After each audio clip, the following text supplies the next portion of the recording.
If you've just installed CenterPoint for the first time, or you've installed CenterPoint on a new computer, when you first open the program, it'll bring up a registration key, which will show that you are in a 30-day trial period.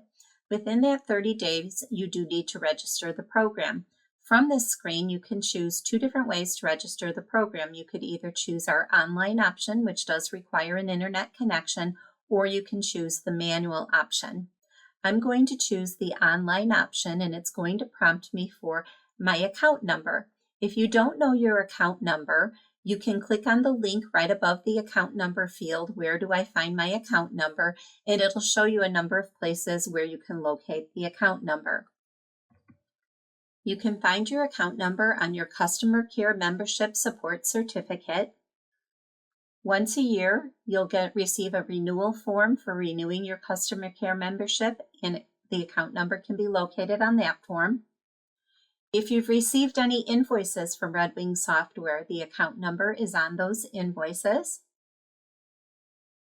And if you've created an account on the Red Wing Software website, if you log into that account on your My Account page, you will see the account number displayed there.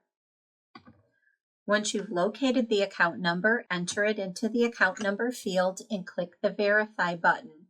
The Verify will display the company and address that the account number is registered under. If all of that is okay, you can click the Register button.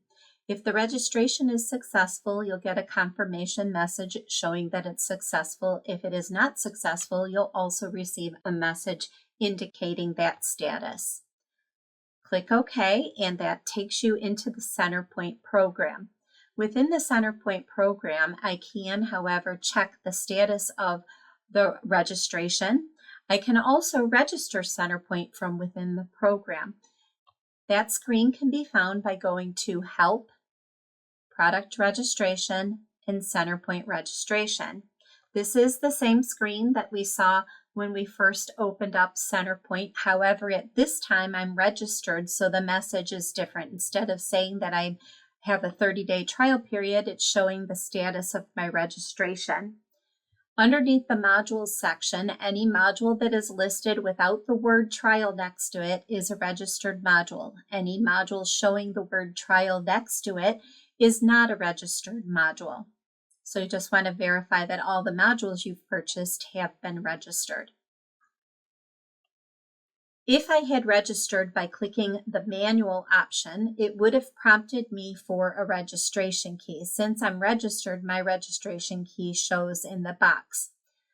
You can find your registration key on an email that you received when you first purchased CenterPoint. There should have been an email that contained your registration key on it.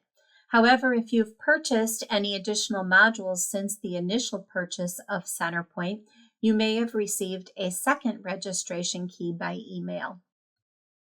Once you've located the registration key, you can enter in the registration key and then click the button to register the program.